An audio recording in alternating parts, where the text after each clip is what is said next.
long trip, and I kind of planned it. It kind of came organically, but I did it in 4 parts.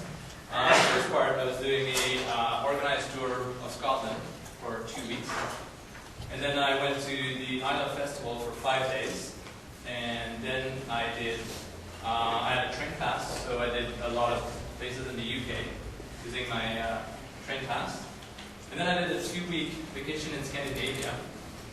And the reason it's crossed out is because we don't have enough time to go through everything. So even now it's going to be tough to get through the first 3 parts.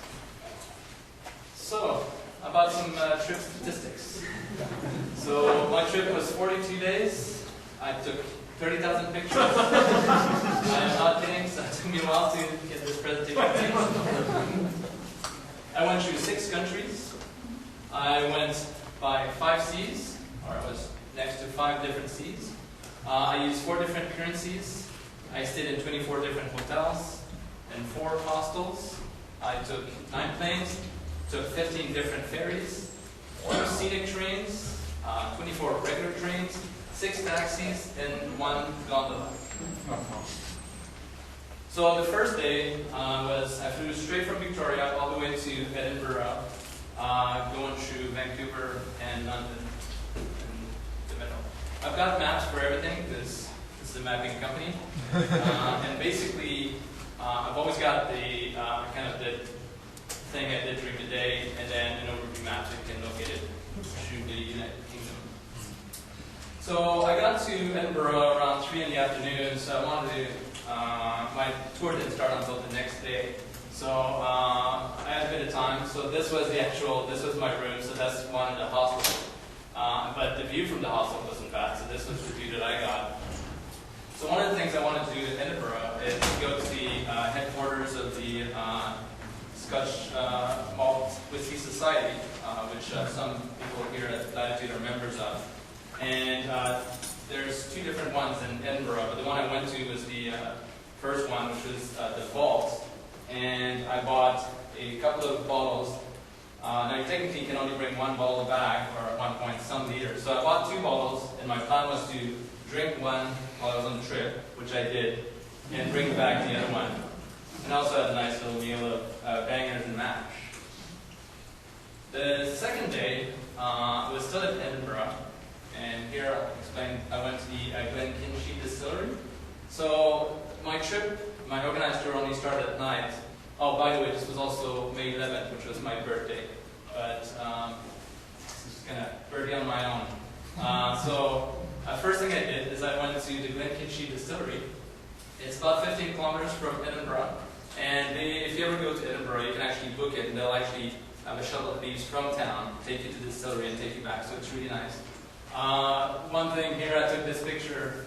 Every distillery that I went to, because they're producing whiskey and the duty hasn't been paid on it, it's very important that it is clear that you can't take any of the whiskey, even if you're an employee, because custom hasn't been paid on it yet. Even when they're holding it in the cask, duty hasn't been paid on it. So I'll show you later on in my presentation where we tried some cask whiskey. Duty had to be paid on those casks before anybody could drink from them. The other thing is, if you've J.K. Rowling that wrote the Harry Potters, so I wrote it all in Edinburgh, and she was inspired by a lot of different things in Edinburgh. So right next to my hotel was this school, and this school is really, it looks like a castle, and apparently that's what she got the inspiration for Hogwarts. And very close by there's a street called Potter Row, which some say might be how she came up with the name Harry Potter. On day 3, I joined my trip, and we did a few different things, still all around Edinburgh. So first thing is we went to Edinburgh Castle, which is really amazing. I've got some notes here for dates. So what's interesting about that castle is from the... so apparently there has been 26 siege on that castle over a period of 1100 years. And they say that it's the most besieged place in Great Britain and one of the most attacked in the world. So it sits right at the top of Castle Rock. Am I right here? Yes. And basically you have to go through 8 different doors to get to the very top. And also, right from the top, this is where you can actually, there's something called the Royal Mile in Edinburgh. It's really nice. So it's a street that's a mile long, and they have all the shops and everything. It's the oldest part of Edinburgh. Also on that day, there was an optional excursion that you could do, and you would go to all the filming location for Outlanders. How many people have watched Outlanders? Just a couple. So some of the places we went to, it's interesting because even if you weren't an Outlander fan, we went to some pretty cool places. So a lot of people on the tour didn't take that excursion and they missed out. So the first one here is Blackness Castle. So Blackness Castle was built in 1440, and this was used as Fort Williams in the Outlander series. When he's getting flogged, it's right in this courtyard. Also, we went to Lepop. Now, this is an actual private estate, but the tour company that was running it had permissions to go there, so it's not like you can just drive up to that place as a tourist. They won't let you. So it was pretty cool to get to see it. And then we went to a little town called Thurs, and this is a town that's very representative of 17th century kind of town, so that's why they did a lot of filming there. So this is an example. They used this building to film a scene, I think, when the witches are being attacked or whatever. But like you can see that the building is all gray in here, so they actually had to paint the whole place and then repaint it back to white after that. On day 4, we took some trips to the borders. So as you go down, you're really close to England here. So some of the stuff we saw a lot of different abbeys. This first one up here is it's called Edinburgh Abbey. It was founded in the 12th century, and of course it was abandoned around 1560 when the Reformation happened. So a lot of the places in England that were Catholic churches got abandoned or destroyed when the Church of England was founded and they ousted them all. This one here is called Melrose Abbey, founded in 1136. And it's also the resting place of the heart of Robert the Bruce, or they say, so they're not 100% sure. And then at the bottom here, we've got Rosslyn Castle, or Chapel. So if you've seen the Da Vinci Code, this is a key player in that movie. What's interesting is that this chapel, it's really just the front of the chapel. So there was a really rich person from that neighborhood that wanted to build a big church, but they usually built them in big cross shapes. And this part here would really just be the top of the cross. And by the time he died, the people who inherited the money and everything decided that that's enough, we're not building anything anymore. So what's interesting is I don't have a picture from the front of it, but if you see on this side, it's kind of finished differently because this church was reused. A lot of the Catholic churches ended up being church reused for something, for another religion afterwards. And they kind of just finished it up with some different fronts. Now, you couldn't actually take any pictures in that church, which is too bad. I still did. And the reason is a lot of times people are like, oh, why can't we take pictures? Well, it turns out that for this church, people could take pictures, but at some point, this lady from the US was taking a picture, and as she was backing out, she kind of stumbled on something, hurt herself, and then sued the church. And of course, that church was maintained by kind of a non-profit organization, so that said we can't have people suing us, so no more pictures. So when they filmed inside the Da Vinci Code, everything is back to normal, except there's one spot where they had kind of a logo or something that you find in the movie. You can still see the outline of where that was. And all outside of that chapel, there's a lot of really cool gargoyle and stuff. Now this cat's called William the Cat, and he just sits in the church. It's a cat from the town, and he'll come around and just sleep there. So actually, he's awake now, but like the whole time the lady was talking, and I was crying and everything, the cat would just rest there. And I actually Googled him, and then there's news articles about that cat. He just goes and stays at the church.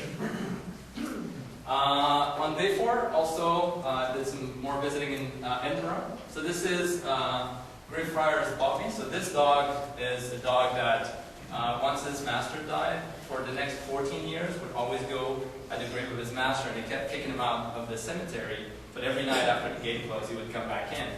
And they've actually put up a grave stone for him, but they didn't put it in the cemetery because it wasn't allowed. But it's right in front of the entrance. And Now, you might have heard stories about dogs like that. One of the other famous one is Ichiko in Japan. The movie with Richard Gere is about the one in Japan, not about this one. As part of my tour, there was an included ghost tour, but my tour was with a lot of old people. I was almost the youngest. And the ghost tour was right in the middle of the afternoon, and the guy kept saying, "Oh, we're not going to go there because it's too dangerous." Or we're going to. And I'm thinking, like, what is this ghost tour? So it's terrible. so I was telling the tour director, and she's like, "Well, you should really do the real tours.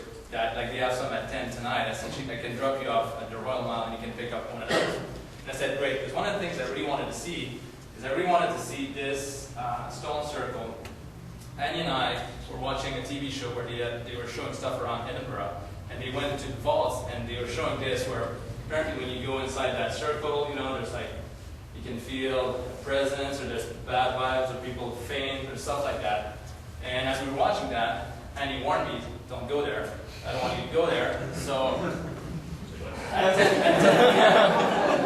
I asked the guy, so there was one of the tours on the street, I said, "Okay, how much is it?" And I said, "Do you go to that which stone circle?" He's like, "Oh, I shouldn't be telling you this, but it's really the company over there."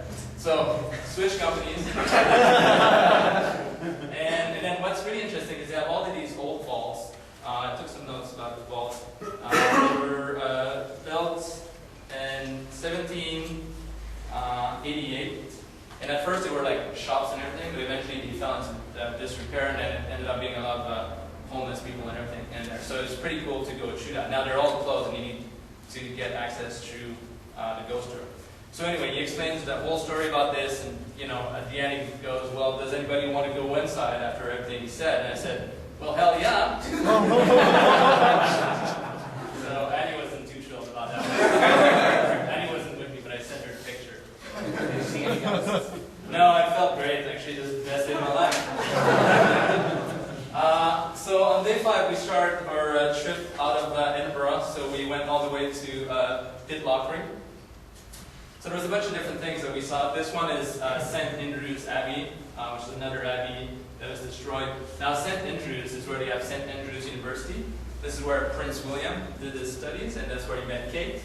So they were telling us that after he actually registered for that university, the next year, women registration had tripled. Also, this is where they filmed Chariots of Fire. So this is the beach. This is from the movie, so you can see that beach. I did a little bit of running, but I lost breath pretty quickly. This here is Inverness Castle, which is the castle that the royal family uses when they go to Scotland. It was built in 1376. And it's also the castle that is referred to in Macbeth from Shakespeare. But it actually isn't where the real King Macbeth lived, so that's just in the story. This is a Highland cow. So the Highland cows are very hairy, and they're actually really designed for hardy and resilience. So that's, we also have some of those in Canada and some other places, but they're all coming from Scotland. Also, one of the things that we did, before, this is where they have the old St. Andrews course, which is one of the oldest golf courses in the world, and it was built before 1574, and that's where the Open was just now. If you saw the Open on TV last week, this is where it was. So they were already getting ready for the Open. And this year is a little place called Broughty Ferry, and it wasn't listed on the places we're going to go. So when she said the day before that we're going to stop there for lunch, I was really excited. There's this TV show that I like from BBC called Bob Servant. And so when I got to the city, I visited different things, but I asked the locals, and they actually told me where I could find the house that is referred to in the show. And so I actually went there. I'm just going to do a quick, just a bit of a video from the show, so you can actually see. So here you can see the castle that I took a picture of. And that's the house that he's in the movie. But time permitting, we can't watch any more of that. You'll have to look it up. Then after that, we went from Pitlochry to Inverness, so we kept going up. So at this point, we're going in that direction. So we did a lot of different things. So we went to this is the Lepop distillery. So that's one of the distillery that was included as part of the tour. It kind of alright. It wasn't a great tour from all the distilleries I've seen, but it was kind of a cool location. At the back here, though, you can see this is the Dalwhinnie distillery. We actually didn't go there, but we did drive in front of it, so I took pictures. There's a lot of distilleries that would just pass through that I was like, I want to go there. Here we went to a sheepdog demonstration, and they had a lot of really cute little puppies and some lambs. Now I've seen some sheepdogs in New Zealand, and I can tell you that the ones in England or Scotland have nothing compared to the ones in New Zealand. New Zealand, these are good shows. These guys were like, seriously? I was like, they're not doing anything. Well, that's all they could do, actually. Line them up and that's it. In New Zealand, they would make them jump and dance. And it's a different presentation. We also went to the Culloden battlefield. So this was the last battles. That's where the Jacobite rebellion lost their last fight. And then in this big field, you've got a couple of flags. So this one is a red one, so that means that's where the British Army was standing, and there's like a bunch of blue flags where they show where the Jacobite army were. Now, that was a real massacre. So only 50 English soldiers died, but there was 1,500 to 2,000 Scots that died during that battle. After that, we made our way all the way to the top to Thurso. And on that day, we did a couple of things. I did the cruise on the Loch Ness, and the first sighting of Nessie was in 1933, and it wasn't on day 7, so I didn't see Nessie. This is the castle, the Loch Ness Castle, so it's an old ruined castle. That's really nice.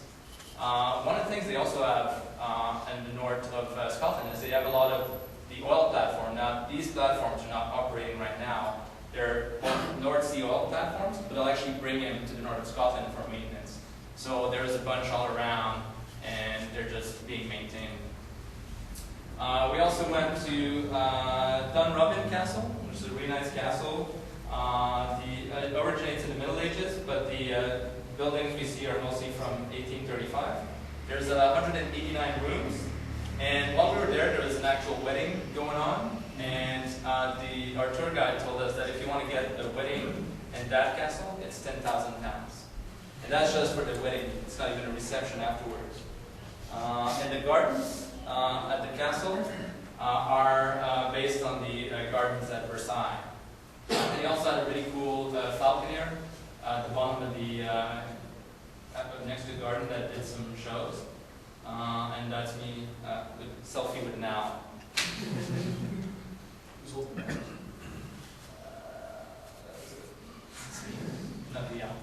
The next day we did a tour of the Orkneys. What's interesting is that the Orkneys, apparently the name Orkney comes from the 1st century BC, and it's been inhabited for 8,500 years. During World War II, there's a naval base, the British naval base somewhere around here, and they were concerned that the German U-boats would be able to get through, because there's a lot of ways to get in through the Orkneys. So what they wanted to do is they wanted to prevent that from happening. So they built what they call the Churchill barriers, and those barriers, we can see one at the bottom here. What they did is they used Italian prisoners to do that. So they had Italian prisoners of war, and they made it do all that work. So they had to pour all the concrete and drop all the blocks in the middle. But at the beginning, until that was ready, they also sank a few different ships to prevent the boats from getting through. There was a little Italian chapel that the prisoners built, and it was really nice, so they decided to keep it. So it's a tourist attraction on the Orkneys. It's really cool. It's all made of concrete. The Orkney also has a lot of Neolithic stuff. They call it the heart of the Neolithic Orkney. So the first thing that we saw is a scarabray. Now, scarabray is from 3100 AD BC, so it's 5,000 years old, and it's even older than Stonehenge and the Great Pyramid. So this was all kind of, at this point, it was all filled with sand. So they discovered it around 1850 when there was a big landslide somewhere. They realized that there was a bunch of housing that were there. The other things from the Neolithic Orkneys is the standing stones of Inverness. So this was made of 12 stones, and there was only 4 left. And it's the oldest henge in the British Isles. And this one here is called the Ring of Brodgar, and it used to be made of 60 stones. Now there's only 27 remaining, and this is the largest henge in the British Isles, so it's bigger than Stonehenge for sure. And finally, this mound here, called, I think, Miashu, was a burial chambers from 2800 BC. But what happens is that when the Viking used to go to the Orkneys all the time, so they pillaged the tombs, and they had a bunch of Viking graffiti. But also, it is said that they would kidnap local women and have sex with them inside of that tomb. So that was a good hiding place, I guess. And then after that, we started going down, and then we went all the way to the Isle of Skye. So at the Isle of Skye, there's this nuclear research facility that was built in the 50s, and the Scottish people are not too thrilled about it because the English built it there because they were trying to build it somewhere where if actually there was a nuclear accident, there was not going to be a lot of casualties. So that's great, they built that in their backyard. But now this has been decommissioned, but it's going to take 40 to 60 years to really get it decommissioned, and it's going to cost $4 billion. And they were saying that the land's going to be able to be reused by 2336. So get your name on the wait list. And then we also went to a place, this was a John Lennon memorial. So John Lennon used to go to that town when he was a kid, and apparently that was his inspiration for the song In My Life. This castle here, a cool little castle in the water, is called the Ardfreck Castle, and it was built in 1590. And the cooler castle, though, is this one here. This is the Alan Castle, and you've seen it in many movies, including Highlander, and it's also in The World Is Not Enough. But this castle, though, it was kind of rebuilt in the 20th century, so most of it was destroyed, I guess, and it was more of a modern construction. After that, we did more of the Isle of Skye, and then we went all the way to Ballachulish. So on the Isle of Skye, there's a lot of really cool stuff. So one of the things is this here is called the Old Man of Storr, and that's actually, if you have watched Prometheus, that's what they use at the opening of Prometheus when there's like rock formations and everything. So that's where they filmed that. This here is called Kilt Rock, so it's got a really cool waterfall and rock formation. And the picture in the background here is a little city called Portree on the Isle of Skye, so we had lunch there. It's a kind of a nice little fishing village. Here, that's an interesting hill. So in Scotland, you have a bunch of different hills. That's all they have, really, hills. And and this one is called Glenmeig Hill, and they have a run up the hill every year. But it started at the bar. There's a bar right across from it. It's really close to the Talisker distillery. And so these guys were having some drinks, and one of them said, "Oh, I could go up and down that mountain and be back here, within 60 minutes." And the guy thought, "I don't believe it." So that's how apparently that race got started. It's a true bet. So the guy was actually able to go all the way up and back. Now the best time that he can do is 37 minutes. But if you want to do it all the way back and forth from the bar, it's actually 55 minutes because the bar is a little further up. So if you want to do that, 37 minutes to beat. The other thing we did that was really cool is we took the Jacobite steam train. Now this is the train that you see in Harry Potter. So you see the Glenfinnan viaduct. Now this picture here looks like it was all planned that somebody was going to take a picture of me, but it actually, our guide said when you're going through the viaduct, once you've gone all the way through, turn around and then you see it all again so you can take a picture in the other direction.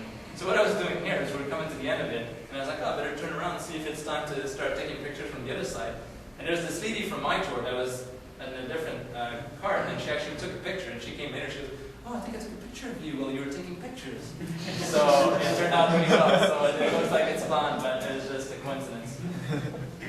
And this castle at the bottom here is called Castle Stalker from 1440. And you've seen it at the end of Monty Python and the Holy Grail. This is the castle of...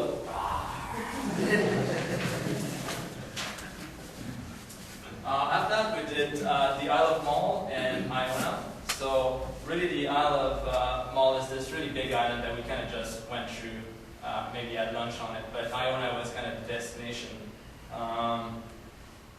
So on Iona they have this abbey that's a really old abbey, and it says it's the oldest and most important religious center in Western Europe. But I spent most of my time on the island looking at all the little animals because they were so cute. It's a small island, but it was really nice. If you have to do a picnic, I would recommend going to Iona. Really nice island. Then after that, we went from Ballachulish all the way back into Glasgow, which was our final destination. And we did a few different things. On the way there, we went to Glasgow. This is where they filmed Skyfall. Now, this is the only day that was kind of really foggy, so I didn't get to see a lot of it. But this is one of the mountains from the Three Sisters, so probably the other ones, there's another one behind here. And, this here was a nice little, it was called the Drover's Inn that we stopped at for lunch. And it had all sorts of crazy stuff that was stuffed, including this two-headed lamb here, which obviously is probably fake. But he had a haggis as well, as an animal, as if a haggis was an actual animal. We did a cruise on Lake Lepop. So Lake Lepop is the largest lake. The Loch Ness is the second largest lake. Here, this was in Glasgow. There's an actual real police box. So it's not the TARDIS, but obviously I took a picture next to that. This castle here, really cool. This is Doon Castle. Now this has also been used in Outlander. This is Castle Leoch in Outlander.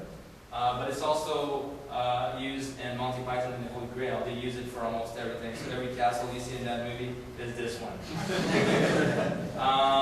Right here, it's called the Falkirk Wheel. So this is really cool. So what they do is they still use a lot of canals in Europe. They'll have like boats going on narrow canals, and that's why they have all the viaducts and stuff. What they do is with this one is that you've got a canal coming all the way here, but the next canal is way down here. So what they do is the boats will go to this part, and then this whole wheel would turn, bringing the boat down to here, and then it can continue into the next canal. So I've actually got a video of that, but I didn't bring it. So if you want to see it, I can show that to you at another time. At the bottom here, ahead of time I was looking if there was any shows that were being taped or anything like that while I was in Scotland. And I actually got tickets to go see the taping of a new show called Mountain Goats. So I went to the BBC Scotland studios, and so it was really cool. So, just a member of the studio audience, and it's one of those shows where they have a laugh track. The laugh track is really the people there. So I'm really looking forward to whenever that comes out this fall. So it was kind of a cool experience. Will you recognize a lot? I make sure I went like, hey! So I don't know if they're going to cut it now. We spent some more time in Glasgow, so we did a couple of things the next day. One of the things we did is we went to Stirling Castle. Now Stirling Castle is a great castle. It's from the 12th century, and some of the buildings are from 1490. It's one of the largest and most important castles in Scotland. Several of the kings were crowned there, including Mary, Queen of Scots. And here I'm sitting at the big table, getting ready for my meal. And here we actually went into a local farm. So when you do one of those Trafalgar tours, often they have something called a Be My Guest dinner. And they'll usually find a local place where you're being served food by local people, not just a restaurant. So that was really cool. The bottom here is the Battle of Ballachulish. That was in 1314. Now the reason the Scot liked this one is because they actually won this one. So that was one of the, during the First War of Independence. And then that was a cute look at. Next day, that my tour ended, so that's where I was starting part 2 of my trip. And I was flying to Islay for the Islay Festival. So every year the Islay is a festival that lasts 8 days. I was only going to be there for 5. So on the first day, I landed, and this was the little hostel that I was staying at. This, at the top, is the city of Beaumont, and that's also the Beaumont Distillery here at the back. So on the first day, I visited the Beaumont Distillery. You can see some of the stuff from the distillery. You can see the stills. Beaumont is one of the distilleries that still do some of their malting right on site. Most of the distilleries now don't do it on site because they just need too much malting to be done, and they wouldn't have enough floor space to do that, so they usually get a malting place to do it. That night I had a nice little dinner right next to my hostel, and they had a nice local beer. Next day, still on Islay, I did a few different things. So this is Port Helen, and so the first thing I did is I visited the Port Helen malting. So that's where they do the malts for most of the distilleries on the island. They do it for Colilla, Ardbeg, Ballachulish. And what they do is they do the first part of the process of making whiskey. So they'll get the barley to germinate, and then they'll dry it, and then they'll do the peat. This is me next to the peat thing, and you can see the smoke going. So what they'll do is they have these big dryers here. Usually you dry this on the drying floor, so you have to put all the barley on the floor, and the air goes through it, and it takes quite a bit of space. So what they've done is they've got 6 or 7 of these, or maybe 4 big dryers, and then the barley is dry quickly, and this is the result. Now, because they do the process for all these different distilleries, a lot of these distilleries have a different level of peat that they want, so usually the distillery will tell them, we want it with 42 ppm or something like that, so they will give them the specs, and then when they get the thing shipped, they'll test it to make sure it's right for their distillery.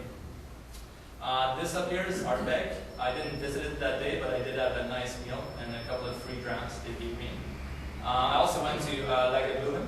Now what's interesting is I had something planned for another day, but I walked in and I was just going to ask the lady a question, and she goes, "Oh, your group's already over there tasting some whiskey." So I'm like, "Oh yeah, okay." So I ended up in this group, and there was a bunch of people on a bachelor weekend, and she just served me some drinks, and I started chatting with these guys, and they were from London, so they gave me a whole bunch of ideas of what I could visit in London.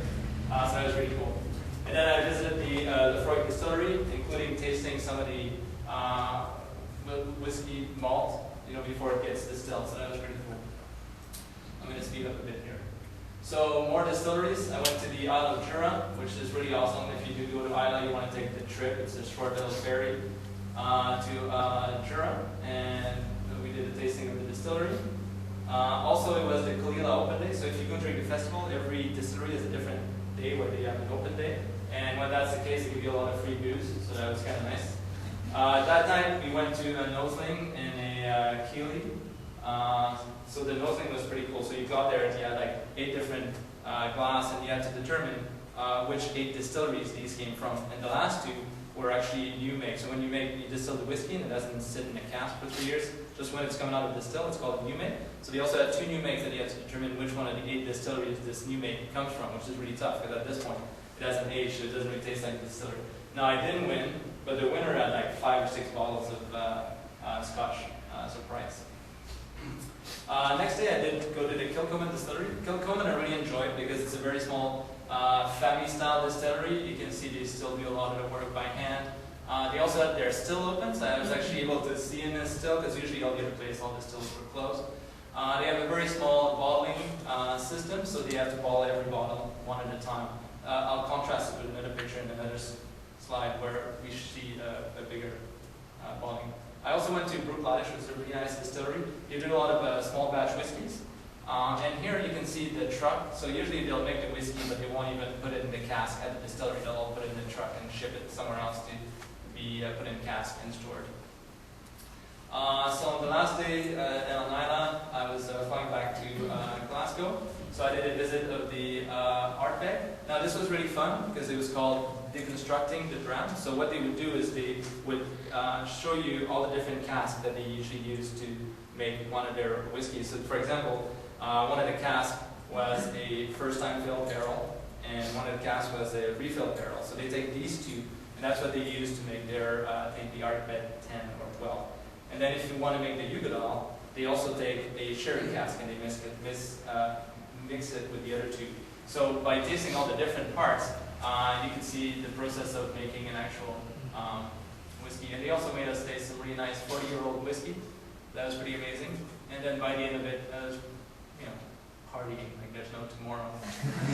But there was, because it's on the next slide. I also did at Ballachulish, I did what they call a warehouse demonstration. So we're all sitting in a warehouse, and it was really cold. then they have all these casks, and you can see, I don't know if you can see, but it says here, duty paid. So all of these casks that they took from their warehouse, they paid duty on it, which is a huge amount of money. And then they use this tool, and you can take the whiskey straight out, pour it in a bottle. So you get to taste more of the whiskey straight out of the cask. At this distillery, they already had done the work, so we didn't see the cask, they have it in little bottles. So this part is part 3 of my trip. This is where I started using my train pass. So this one was all about covering the most amount of stuff within 8 days, because my train pass was 8 days. So first thing I did is I boarded the, it was a first class train pass. It was just a bit more, and people had said if you take the first class pass instead of the regular class, it will give you the chance to get almost on any train, because if you take the regular one, sometimes the trains are all full, or you have to wait for another one. So there's always seat in first class. And they actually serve you some really nice meals. So this was if you're going to take first class, there's different train companies that you can get on. This was Virgin had the best trains. And they served me, like, they announced, oh, we have this and this and this for breakfast. So I ended up with nice egg Benedicts.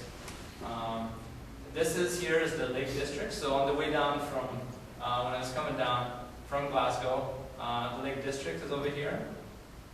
And then what you can do is that everybody in England that want to go on vacation, they often go to the Lake District. There's just a lot of nice little places to see. So I took a cruise of the Windermere Lake. Here is in Blackpool. So Blackpool is on the west coast of England. And basically this is kind of like a resort town, but for the working class. And I thought it looked a lot like Santa Monica, if you've been there. But it also reminded me a little bit of Las Vegas, because it had a lot of stuff that was geared toward the tourists. And then I had some fish and chips, which obviously they say you need to do when you're in Blackpool. But you have to choose the side to go with it. And the guy said, well, you got to get the mushy peas, because that's what they get, and it's terrible. So next day, I left Preston, and I wanted to visit York. So York is a very nice medieval, it's the nicest medieval town that they've got in England. This is also where they've got the York Minster. So York Minster is one of the largest church of this type in Western Europe. Largely, it's kind of Northern Europe.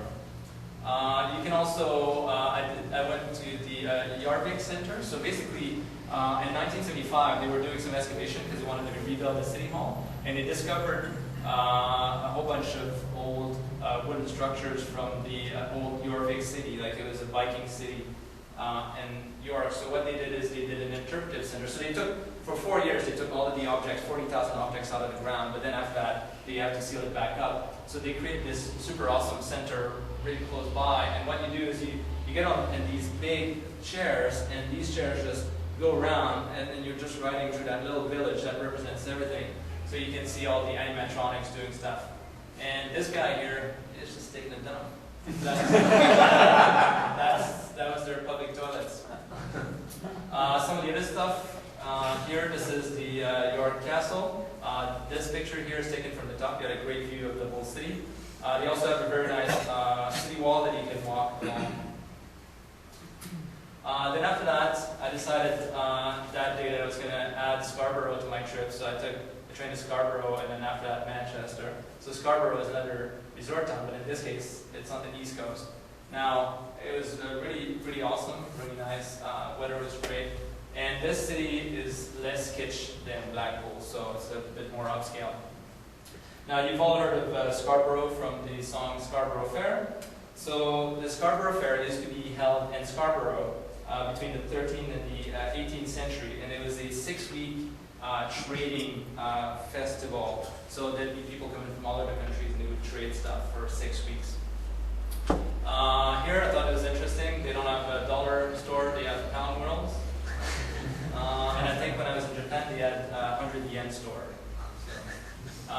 Pictures from the Scarborough Castle. I actually asked this dude, I had my backpack on me, and I thought it'd be kind of nice to have a picture of me in my backpack, because usually it's not that easy to do a selfie of that. So I asked this guy, and he's like, sure, took a picture of me at the train station. Now, as I said, I went to Scarborough, and I had to come back to York to get my luggage.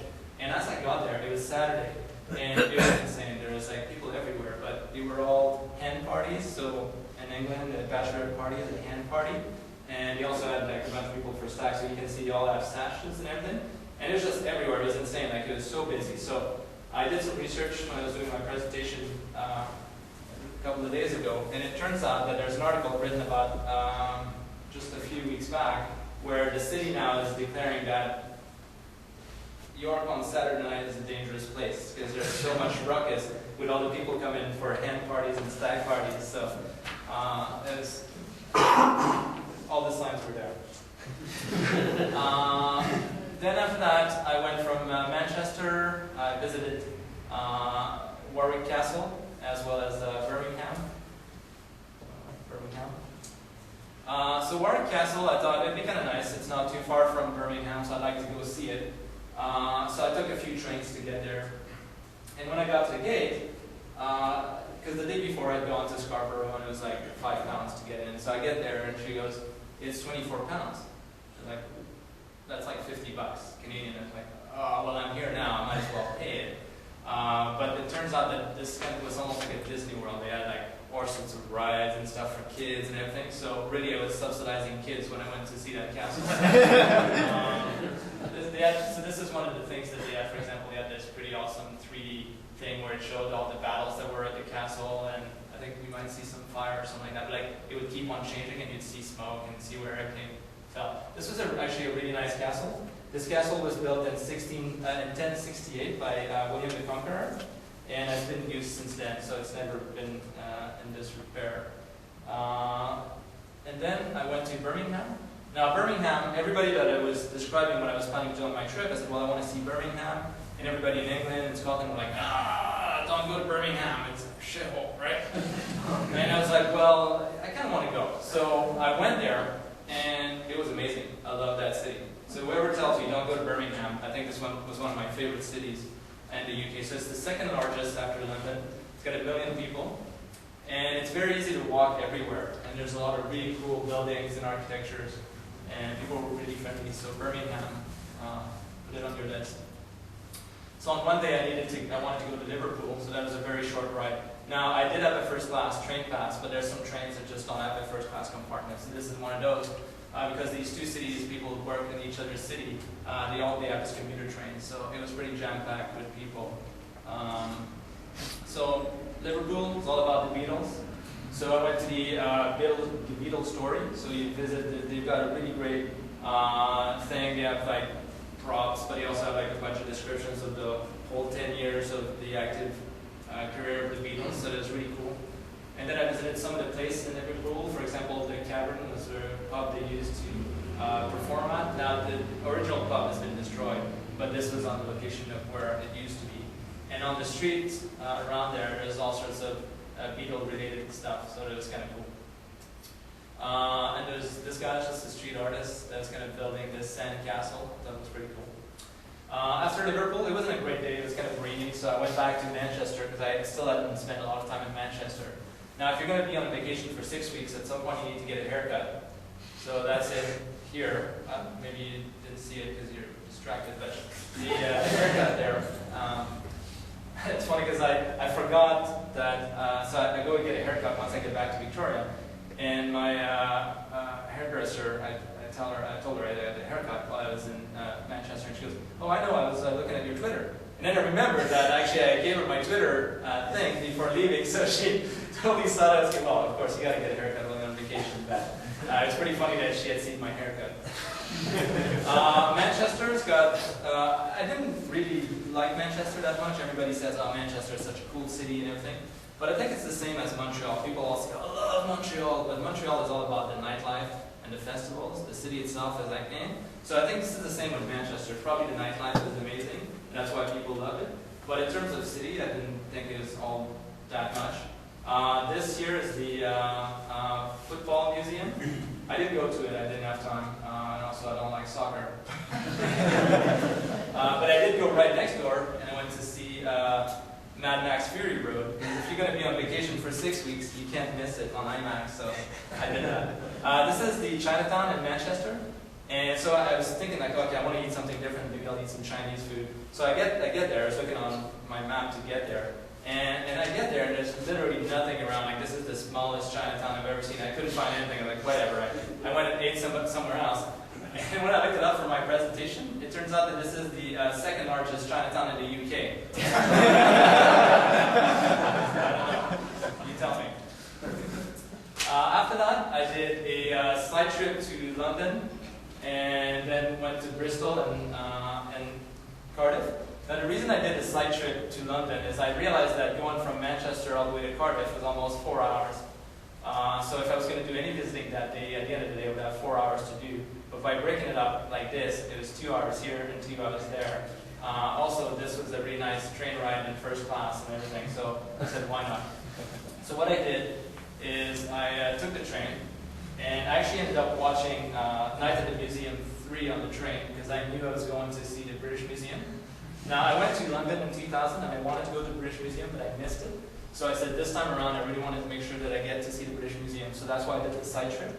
Some of the cool stuff at the British Museum, you've got the actual Rosetta Stone from 196 BC. Now, this is, for the people who are not aware of what that is, this is a stone that has 3 languages on it. It's got the Egyptian hieroglyphs, and then 2 other, like Syrian or whatever, in another language. And they couldn't read Egyptian stuff until they found this, and they realized what the hieroglyph meant, because they had 3 languages to compare it with. And this year, it's actually all the little carvings from the Acropolis. That's why they have it laid out like that. So if you go to Athens, and you go to the Acropolis, which I did, none of that is there. You need to go to the British Museum to see all of it. So, and what's interesting is that the Greeks are not happy about that, and there's big animosity between England and Greece because of all these treasures that are in the British Museum. And the English, when we took all of these, was in the 1800s, and apparently they were starting to get stolen and things like that, and people were destroying them. So their excuse is like, oh, we got all of these to protect them. But I'm pretty sure nowadays they'd be fine. And, well, never mind. And then after that, I stopped in Bristol. So Bristol was a city on the way that I kind of wanted to see, and I'm pretty happy that I did. It was a really funky city. This is just some pictures of some kind of planned graffitis that they have everywhere. Like, this is like 7 stories high, right? And the people in Bristol, I was very surprised because I'd spent a lot of time in all the different English cities. But people in Bristol were really fit. Like, you had people on bicycles, running and everything. It felt like the kind of people you get in Victoria, really healthy people. So it was pretty surprising.